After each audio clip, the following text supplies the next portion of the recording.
Halo guys, selamat pagi semua sipu-sipu. Oke, kembali lagi bersama saya di channel Nol Strike. Kepada yang sudah menonton dan subscribe channel saya, terima kasih. Oke guys, kepada yang sudah hadir dan selalu support saya punya channel, terima kasih banyak-banyak guys. Oke guys, hari ini saya coba nasib lagi di pot lama di kampung Selaguan Beaufort. Oke guys, lama sudah saya tidak datang nih pot. Ada 1 bulan dah saya tidak di sini. Dari mau coba sudah di sini punya tempat lagi. Mana tahu musim anak-anakan di sini ataupun apa aja lah, janji ada rezeki lah untuk hasil dapat di sini. Hari ini saya bawa saya punya pikat. Saya kasih review lah. Oke guys, hari ini saya bawa saya punya pikat solo si Hunter. Saya coba lagi dia macam mana dia punya bunyi hari ini. Saya bawa dia 1 ekor hari ini, si main jebak sama pulut 1.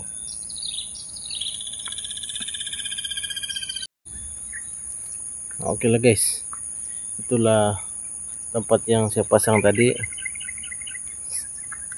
Tanpa membuang masa, jom kita lanjut.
guys, masa untuk balik rin.